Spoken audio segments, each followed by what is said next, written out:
Welcome back to the Speaking and Communicating podcast. I am your host, Roberta Ndlela.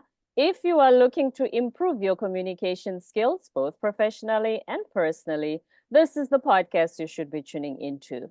Communication and soft skills are crucial for your career growth and leadership development. And by the end of this episode, please log on to Apple and Spotify and leave us a rating and a review. Now let's get communicating with Eric G, who, different from Myers-Briggs, is a personality typing life coach. He's the best-selling author of The Power of Personality and is here to talk to us about how deeply understanding your personality can influence your career choices and strengthen your relationships. And before I go any further, please welcome him to the show. Hey, Eric. Hi, Roberta. Thank you for having me. Hi, I'm glad that you're here. Welcome. It's my pleasure. Please introduce yourself to our listeners. You did it very well, actually. Yeah, I'm a Thank life you. coach. I wrote a book on how to read people better using a personality typing methodology that I developed maybe over the course of like 20 years of doing this. And I owned an education company for about a decade. And that's where I really got into the nitty gritty. We would have about 1,000 students a year. And so not that we experimented on them, but just through observation and knowing that every student was different, and not only every student, but every teacher was different, we started understanding more of like the personal dynamics between people. And basically, like your show's about, it's all about communicating, right? So Right. it's really hard to communicate with someone if you don't really understand the language that they speak, because we all have different values, and due to those values, we communicate differently. That is absolutely true. We call it the platinum rule. Communicate Mm. with Eric the way he prefers to be communicated to. Right, because why speak? You want to speak someone's language, right? It's almost like you're Right. forcing your language on them, and that never works really well. Speaking from someone who only really knows one language, that doesn't work so well. Which is interesting because so I'm South African. So we speak various languages in my country, English Mhm. being common because that's how the country is run. But I lived in South Korea, so I picked up a little bit of that, of Korean, and now I'm in the US. Well, And that's really even cool. though, sorry? Oh, and I was saying that's awesome. Like Oh, I'm thank you. envious, and yeah, I admire people who can speak different. Because like I said, I'm not joking. I speak one language. My Spanish is okay, but for the most part, I'm Mhm. pretty much stuck on English. And yeah, If it's you that's grew up in the impressive. States, you'd be like, why do I need another language? You know what I mean? So we can't really Yeah. blame you. Yeah. But the thing is, even when you speak the same language, you find that, as you said, when you understand people better, you even communicate in the way that not only suits them better, but they can decode the message the way you intended because you communicate in the way that they prefer. Right. I guess people, soft skills, like you were saying before, are even more important than what comes on the outside. I guess the language, the actual language is like the external part of it. But, we're all human, right? So there's some internal intuition that we can use to communicate, even if we're not using words. Right, right. So you've been doing this for about 20 years. So the question becomes, if personality tests like Myers-Briggs were around much long before that, what made you think, wait a minute, I need to investigate this a little further? So I was actually a big fan of Myers-Briggs. Growing up as a kid, I always felt a little different. And so personality typing and the idea of studying personality types was very appealing to me, because we're like, oh, okay, that's why I have different values than this person. So I studied Myers-Briggs quite a bit and the Enneagram. And what I found was a lot of the time there were issues that didn't always work with the students that I was working with. I think a big one that people mention a lot with Myers-Briggs is you're either extroverted on this side or introverted on this side. But what I Mm-hmm. found is, and a lot of complaints come from people who don't like personality typing, because they're like, well, I'm extroverted in this case, but I'm introverted in this case. So this is all garbage, right? Because it doesn't work. And I'm like, well, I can't disagree with that, because that's true. Like I found that myself, I was like more extroverted and outgoing in certain situations, but I could also be very reserved in certain situations. So really it comes to like, what is the determining factor? And I think a lot of times the determining factor is basically what we value. So my personality typing methodology is more of a value-based Mm-hmm. approach.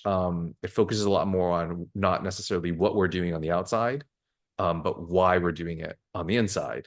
And I think if you go with it go that route, then you can totally understand. Yeah, if I value something, then I'm probably going to be a lot more outgoing and aggressive towards that particular thing.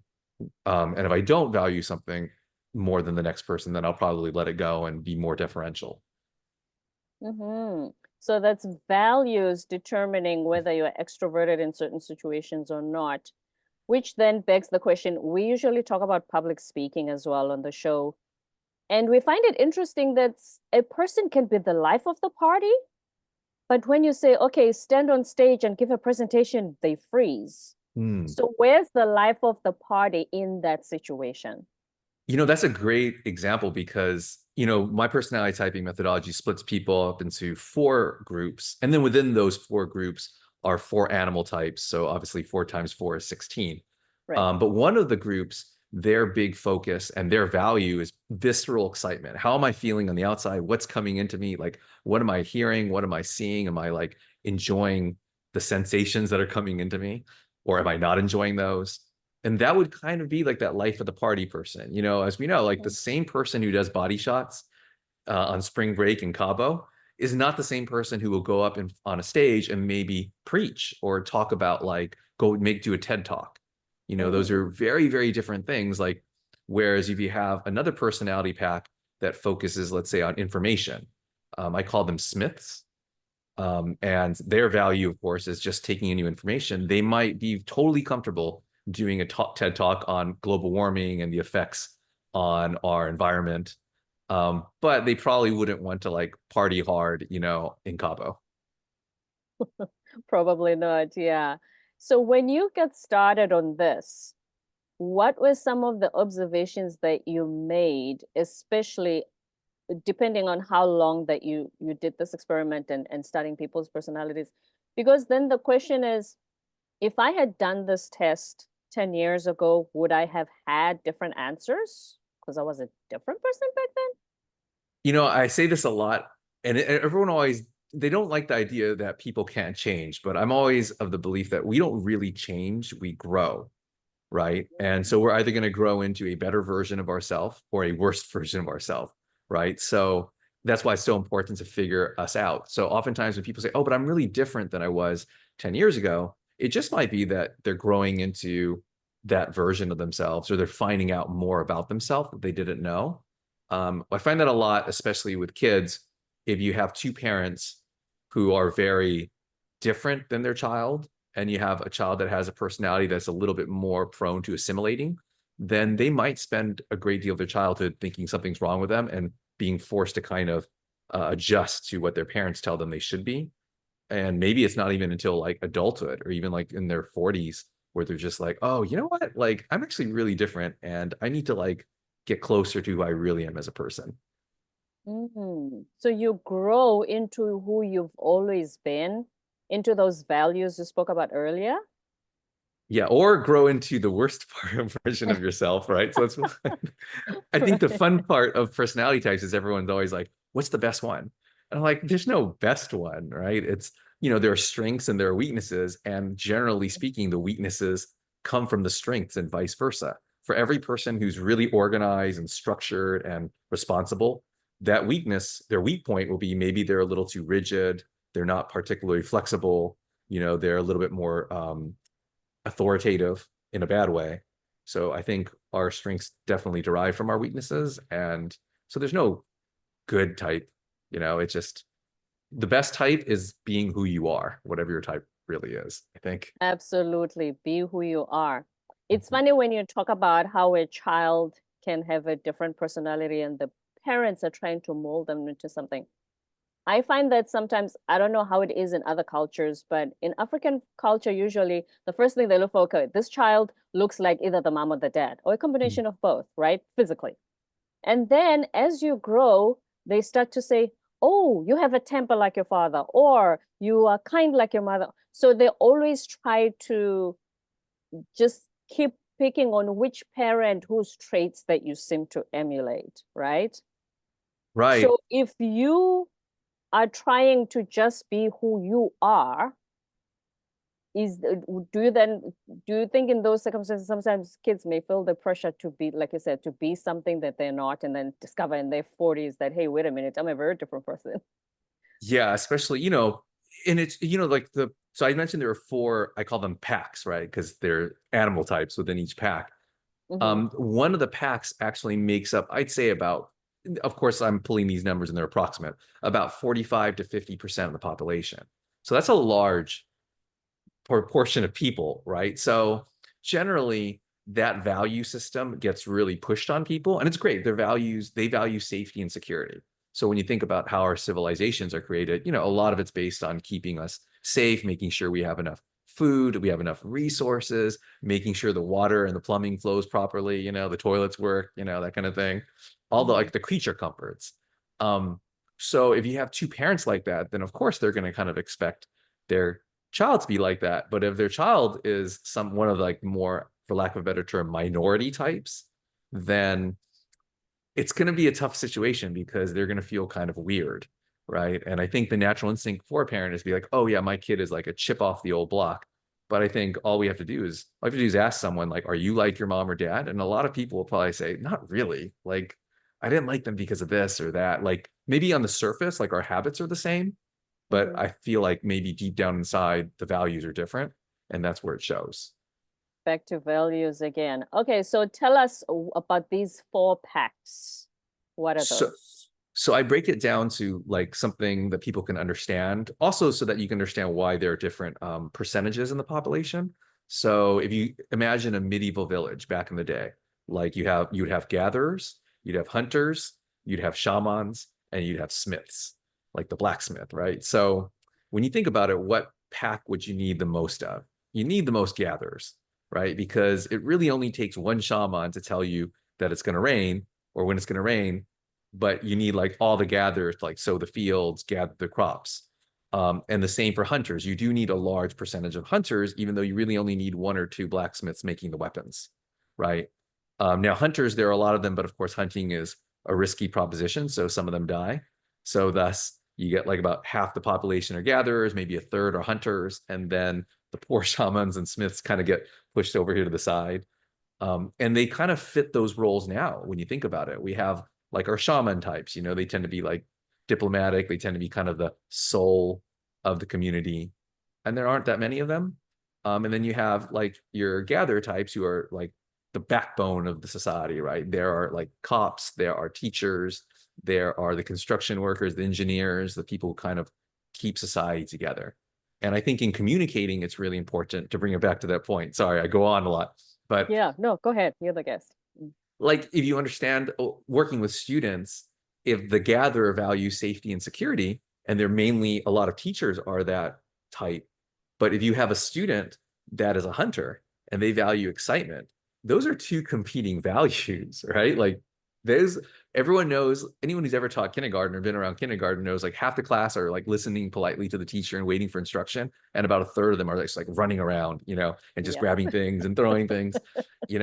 And I think it's important to know how to communicate with those kids, because if you tell them like you need to be careful or you need to settle down, that definitely does not register. I learned when I was teaching, because I taught kindergarten up till middle school. So during my Oh, kindergarten years, I learned it comes to a point where you realize just battle versus the war. What are you going to win?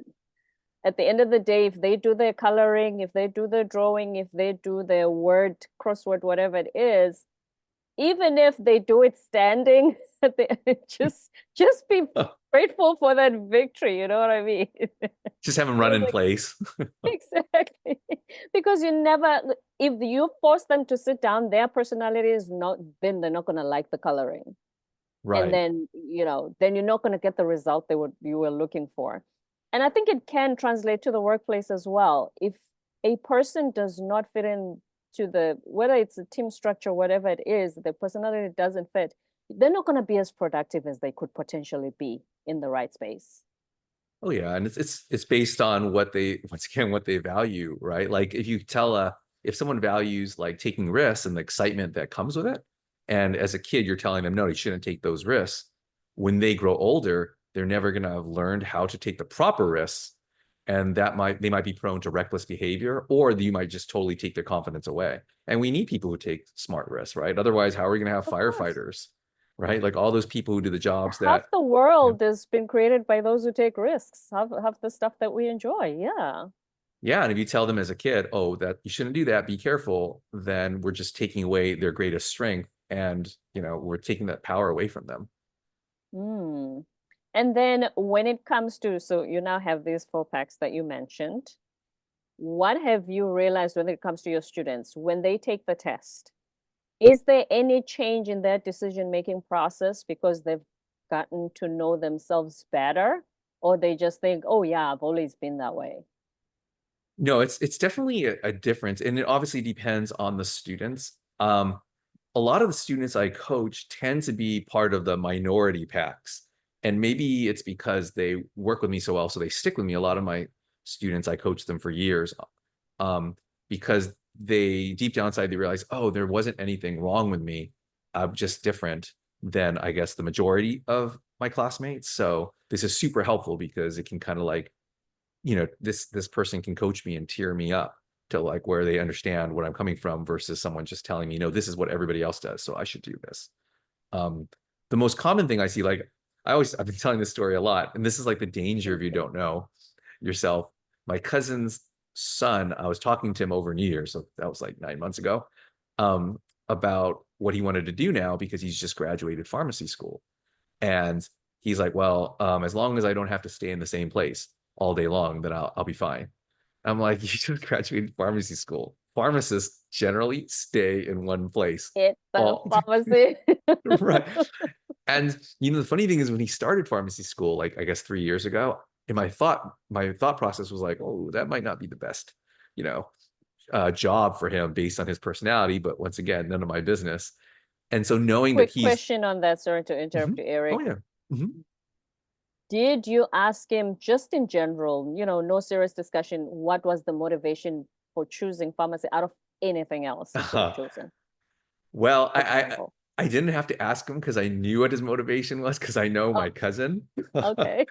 And my Okay, cousin is a gotcha. pharmacist. She's a pharmacist, and her husband, so his father, is a doctor, and they're both gatherers. So gatherers are all about safety and security. So I know, I mean, it all comes with good intentions, right? They're just like, no, we Mhm. want our kid to be able to take care of himself, be able to make a living, so we don't have to worry about him, you know, and that's totally cool. But he can make the point is he can make a living taking chances. So he's a hunter. So hunters are Mm. good. They like the excitement and they have no problem hustling. They're the typical hustlers, right? They're like, oh yeah, like I want to be rewarded for doing well. And if I don't do well, then I don't deserve to be rewarded. And I don't mind taking that chance.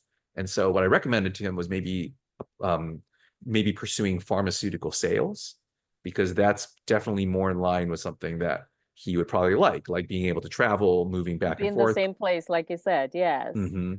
Yeah, and Right. you have to hustle, but he has no problem hustling. Where another type might be like, well, I don't want to take that risk. I'd rather have like I don't mind being in the same place and just steadily doing my job and doing it well and being, working and, building up from there. So, Hmm. So your motivation versus your values for choosing whatever career path you choose. right. Yeah, I think the way that we value things definitely dictates what we really want to do versus what people tell us.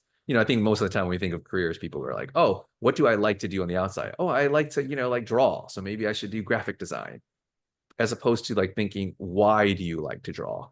Like if the reason you like to draw, let's say you like to write satirical comics that satirize politics, then strangely enough, maybe a career in graphic design where you're like having to, market other people's ideas is not necessarily the best job, but maybe a political job where you're really pushing your own ideas and kind of getting there might be the best job, even though those two things seem totally different. Hmm. So the one is you are more the creative type, you have your own ideas. If that's your personality, rather choose that versus just taking somebody's ideas and bringing it to life.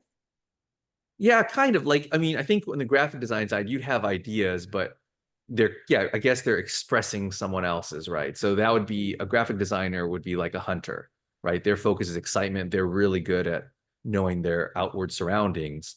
Whereas maybe like on the political side of a political satirist, they're more about the ideas and less about what they see.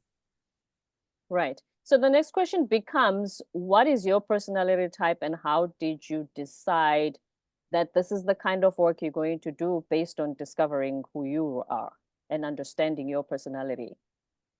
Well, I'm a shaman type. That would be my path. Specifically, I'm a baboon. That's my animal type. And I always bring that up because sometimes people don't like their animal type. They're like, a beaver. I don't want to be a beaver. And I'm always just like, hey, man, I'm a baboon. That's not the most flattering animal. They're just known for like showing their butts and stuff at Oh people. my goodness. So, you know, so I mean, people get foxes and they're like, oh, okay, I like a fox. I'm cool. Everyone, That yeah, sounds everyone cool. knows that. Yeah, everyone knows what a fox is. When first person you think of is like, the Bill Clinton type or James Bond, or Han Solo, like smooth, record producer. So, but I'm a baboon, and like knowing that my strengths were like using my use of my voice, literally and figuratively, and kind of our value system is based on understanding ourselves and Mhm. helping other people understand themselves and really projecting it out there.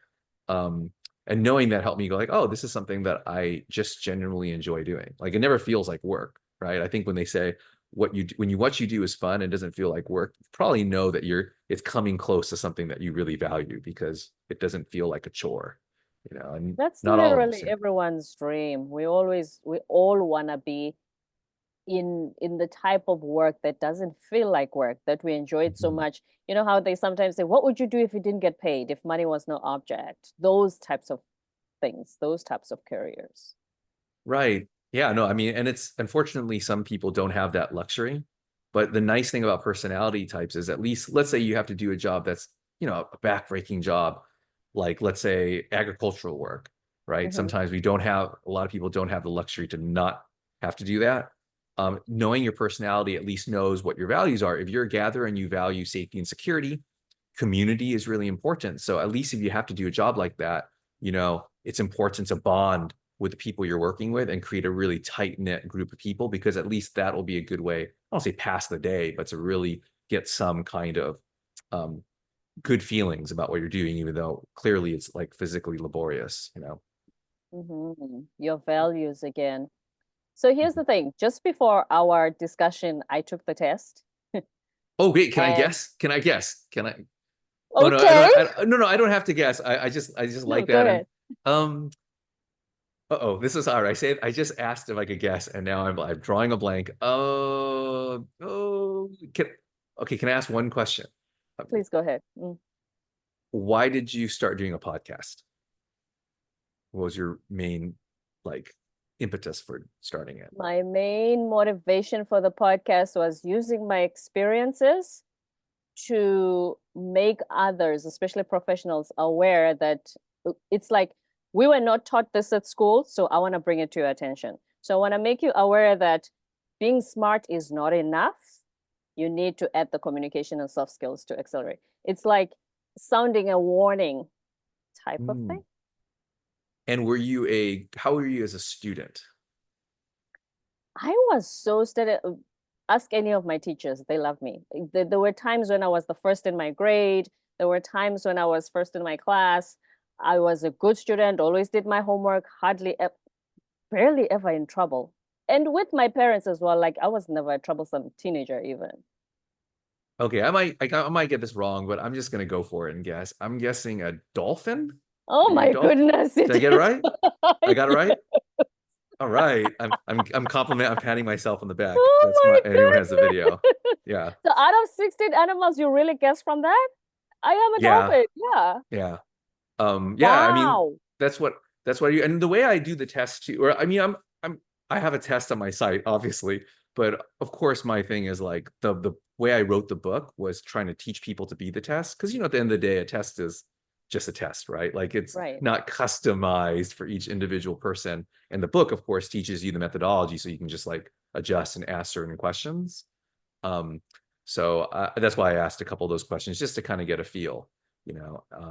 But yeah, a dolphin's a shaman as well, so we're in the same pack. Wow. Here's the Um, thing about a dolphin for me, because when the results came out said you're a dolphin, I'm like, this is really weird because you know how Mariah Carey, everything for her is a butterfly, butterfly jewelry, butterfly. For me, I've had dolphin earrings, dolphin bracelet. Ask any of my kids that I taught before. Teacher, what's your favorite animal? Dolphin. That is Wow, that's always cool. my every single time without fail. Now here's the funny part about that. When I read the description, so when I was growing up, you know how kids get asked at first grade, what do you want to be when you grow up? And I said I Mhm. wanted to be a teacher. And it said, never. You're too smart. They're poor. Never ever think about being a teacher. So I went to study business and I had a Mm. corporate career in South Africa. But guess what I did in South Korea for the last decade? I mean, Back it's, to the yes, teacher yeah, that I always wanted to be. right, because that's what makes you happy, right? As Right, yeah, I right. mean, That was my happiest. That's right. And so even here doing the podcast for me, it's not teaching. I wouldn't call it teaching, but it's more like, hey, did you guys know this is happening? Let's learn this together. Let's do this together. So that's when they described that with the dolphin result that I got, I was like, whoa, this is freaky. I'm so glad. I mean, I think what pushed me towards shaman is when you, I mean, obviously your whole podcast is about communicating and soft skills, and shamans, generally speaking, they're the best at soft skills, under knowing people, reading people, like modulating your behavior in order to like best help this person, right? Like you said, like you have to adjust, right? You have to treat people differently. Dolphins tend to, in leadership positions, that's why they make great teachers. They don't necessarily think when they're leading, this is the way we should do things, and it's my job to tell people this is how you do it. It's more like, okay, how is this person going to grow, and what's the best way for them to grow? How is this person going to grow? What's the best way for them to grow? And then they just go to each person, and then they just adjust, and they work with each person differently based on what helps that individual, which is a really unique way to lead, and a great way, I think. Um, depending on, obviously, like if you're in the army and you're like in battle, you probably can't do that method, Not right? so much. Yeah. So it's kind of cool, right? We need different Right. leadership styles for different things. But if you're a teacher and you're trying to help people grow, like emotionally, academically, intellectually, that's probably a better way than just being that drill sergeant type. Say, look, this is how you add. I'm going to teach you how to add. I'm going to teach you how to subtract. Yeah, I also tutor math just as I've always done that since high school because I used to love math at school. And what I find is when kids struggle with math, I get everything. I'm a straight A student, math is my struggle. I always say the problem with math is every kid learns differently. Hmm. So a math teacher, bless them, they only got 40 minutes with 30 kids in the classroom. They're not going to individually teach a kid how they learn math, so that's what I do. And once I've worked with a kid like 2 3 times, they do it on their own because I help them understand the way their brain understands math, and they leave me alone afterwards. They do it on their own. So yes, that's my dolphin personality. That was really strange. Right. But Like, thank you for oh, that. Sorry, go ahead. oh, I was just saying that's like, I always used to tell my teachers when I had my education company, if you teach everything that you know to your students, then you're limiting them, right? Because that's not your job to teach them everything you know. It's your job to empower them so then they can learn for themselves, because, the next generation will always have the advantage over us, right? I mean, the internet now, gosh, I wish I had the internet when I was growing up. It's Yeah. like, I tell my students and they hate that and I also hate it because it makes me feel old, but like, I'm like, yeah, you And don't I know how also lucky don't you believe are. they can't picture a world where there was no internet. They're like, Eric, how was that? I can't even imagine you growing up without Oh, internet. yeah, I mean, you know how when you start texting, when you do the text like this, and then they're Yes, like, wait, who texts like that? You text like this, right? And I'm like, well, before we had these phones, and like that the would flip you'd have phones. to, yeah, the flip phones, you got to press the button.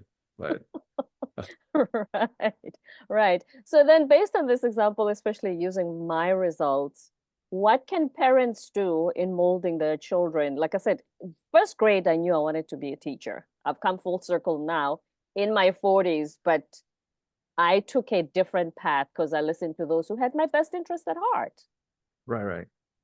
So what can I mean, the most important thing is always asking, trying to figure out, not necessarily, I think a lot of parents think on the external, right? Oh, my kid likes math and they're good at math. Okay, what job uses math? Okay, maybe an Engineering. engineer. Yeah, right. Like they just automatically think that, as opposed to like, why does my child like this? Right? Like, what's the reason for them doing things? And I'm assuming, like, for you, like, why did you like teaching? Same thing that you like teaching now and doing the podcast. It's like you're teaching people and connecting them with their true self and how best to interact with the people around them.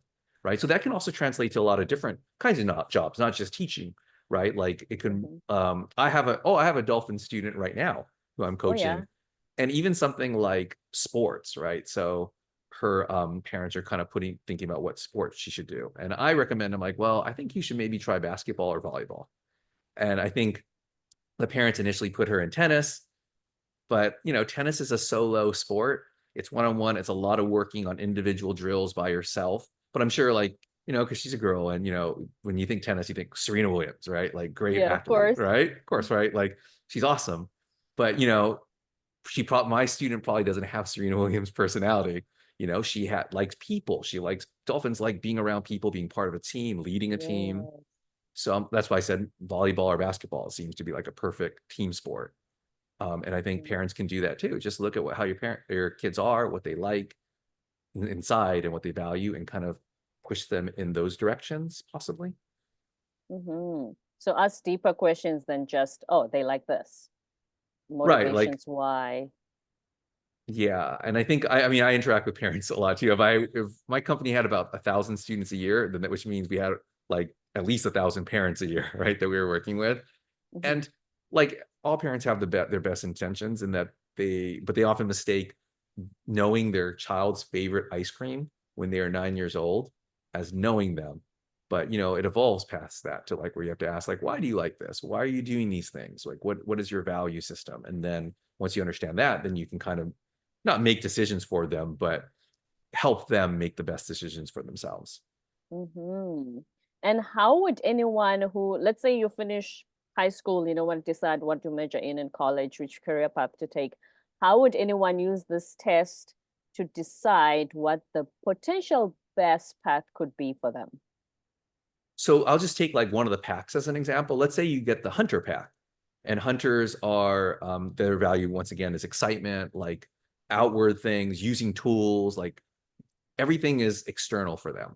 So a lot of hunters, actually, I would recommend maybe considering something that's consider not going to college, maybe picking up like a trade, going to trade school, because a lot of hunters really, really do well working with tools. And let's be honest, you don't have to go to college and use 4 years of your life reading about sociology to learn how to use, to a saw, or to use a welding iron.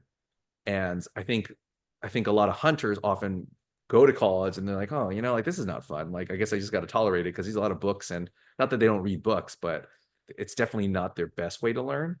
Right. So if you're a parent and your child's a hunter, at least consider maybe like having them just go into something very specific that they can work on. Because if you give them like a tool, like let's say an instrument, or let's say sports, or like a welding iron, they will practice it over and over and over again. Have no problem, working with that for like hours on end to master it. Versus other personalities that might do better in school. So like I had, sorry if this is another story, but Please do. I, Yeah, we love stories. Yeah. I had 3 siblings that I was helping, and they were all in high school or close to college. And the middle sibling was like, you know what? I want to drop out of high school.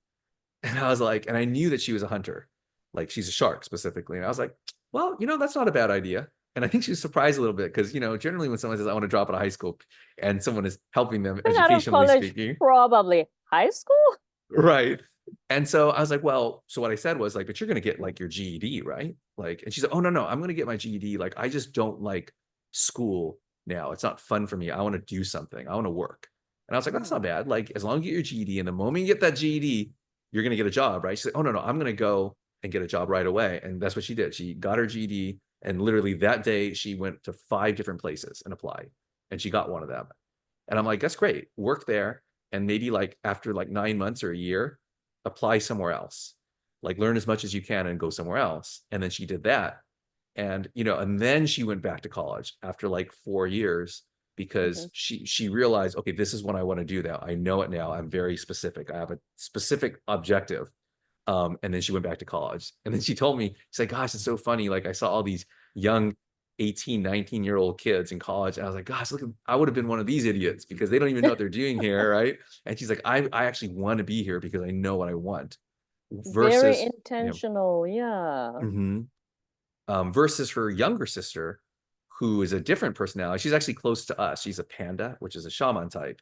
And for her, I was like, no, I definitely recommend to go to university, because she had a lot of academic growing still to do, and that's what she did. So everyone you can treat differently and communicate differently, right? Absolutely. And that level of understanding, she saved on student loans and changing majors every semester because she knew Yeah, exactly what she wanted out of life. That's doing like, absolutely yeah. fantastic. Yes. And do you think leaders in organizations can use this test as well to lead their teams better, especially with conflict resolution? Oh yeah, definitely knowing someone's values on your team. I mean, aside from the actual like, okay, this type, I never say a personality type is guaranteed to be good at something. What I say is they're guaranteed to generally like something. And the things that we like, we tend to do more of and practice more of. And thus, the more we practice, generally we get good at it, right? So I think it just Right. becomes that self-fulfilling prophecy. But knowing what someone's personality type can help people like managers and leaders figure out, okay, this person is going to be more geared towards this, so maybe I can give them these tasks, right? Like, if you know someone isn't necessarily the greatest with people and understanding people, but they're really great at like researching and doing hardcore, like they could research like for 24 hours straight, then give them that particular task. And then this person, let's say they're not necessarily the best researcher, but they're really good like mingling with people, give them that task. Mhm. And I also think it's good to know where people's growth arc is too. So maybe not like, if you're not like on the battlefield, for lack of a better word, in the corporate battlefield, and you're like more in a growth period, then you can kind of go, okay, I know this person is not really good with people and they're better at researching, but I want to help them be better with people. So maybe this is something we need to work on. And this person, maybe they're not great at researching. I need to help them like get better at that, you know? Mm-hmm. So it's all a case by case basis. And then the fun part, the fun topic of dating. Do you think that do you think this personality quiz can help you understand if you know what animal the person represents? It can help you understand them better at all, if at all. Yeah, 100% it'll help you understand them better and definitely understand why you guys are arguing, and that's Oh, the one thing we focus on, right? Because we never focus on the good parts. But it's true, like, and I always say, like, it's not gonna, I don't believe like in soulmates and that, oh, if you're this personality type, this is your soulmate. You gotta go with this personality type. I no, won't say I that. don't think that's it. No. Right. But I would say that the way that you have conflict and the ways that you'll get along will be pretty consistent based on the personality types, right? Which makes sense if you have like a common pairing, for example, is a gatherer and a hunter. That's the most common coupling as a couple, because you think like, oh, someone who values safety and security, someone who values excitement, those are kind of opposites, but those are appealing to each person, right? Because the Mhm. other person be like, oh, I don't want to be so boring. Oh, this person's fun. They like excitement. Okay, let me hook up with them. And then the other person's thinking, God, I'm kind of a flake sometimes. I need someone who's grounded, who can like ground me and, Right. make sure Balance we have each other toilet paper. out. Mm, Hmm. yes. So that's the most common coupling. And you'd think mathematically it would be get two gatherers because they make up about half the population, but actually it's the hunter-gatherer pairing would be the most common. But I'm always of the belief like anyone can get along with anyone and have a successful relationship as long as you're okay with the flaws of your partner, right? Like if you're okay with that Mhm. conflict, then that's cool. But if you're not okay with that conflict, I think people need to know that you're not gonna be able to change your partner. And if you do, it's probably not good for either of you. That never happens. Right. That's just wishful thinking or Right. denial. A lot of denial, right? Oh, delusion. Favorite word of Hmm. social media, delusion. Oh, right. Yeah. Right. So, any last words of wisdom, Eric, for anybody who's thinking, once I understand this personality test, what should I do with that information for my career and for my personal relationships as well? I think the most important thing is understand who you are and what you really want out of life, and then pursue that. And I know that sounds so simple, but I think that first part is the hardest part, right? That first part is like, okay, who am I? And I hopefully understanding their personality type and reading my book will help them get there. And then I guess having the courage to say, oh, hey, you know what? I'm gonna like what you did. Like you said, like, no, forget the corporate world. Like, I'm going to do what I really genuinely love. And you move to another country. So that's Yep. even taking another leap, like with a totally different language, right? So I think that is like the most important. What you did, basically, find what you really love, go for it, because you'll be better off for it. Absolutely. You'll have no regrets for sure. Words of wisdom from Eric G., the life coach, author of The Power of Personality, who has who has had over 500,000 people take the test in the last 20 years on your website. Is that correct? Yeah, like, well, the website's been up for 8 years, I think. I'm trying to do the math in my head. So yeah, we've had probably more than that. I probably wrote that maybe, I don't know, a couple of years ago. So ideally we have had more since then. But yeah, we've had a lot of people take the test. Absolutely mind-blowing. Thank you so much for being on our show today, Eric. We really appreciate it. And great job on guessing my animal. Oh, thanks. Well, I do it for a living. So if I hadn't I gotten it can right, I would have been tell. very embarrassed. That would have been like just a face plant, right? Very impressive. And anyone listening can tell that you know exactly what you're doing. So first of all, please tell us where we can find your book, The Power of Personality, and give us your website and social media handles. Okay, so it's you can buy it anywhere, Amazon, of course, but I guess they always say Amazon or anywhere you can buy books. You can definitely order it from there. And you can find me on, I have two websites. One is where you can take the test, and the second is where you can find out about life coaching and my bio and stuff like that. And that's utopiaproject.com. But that's Utopia like YOU, like YouTube, because you can find Utopia within ourselves. And then the other one is projectutopia.com. YouTopia, which is YOU, and projectutopia.com. Eric G., life coach and author. Thank you so much for being on our show today. This has been really fun. Oh, thank you so much for having me. My absolute pleasure. Don't forget to subscribe, leave a rating and a review on Apple and Spotify, and stay tuned for more episodes to come.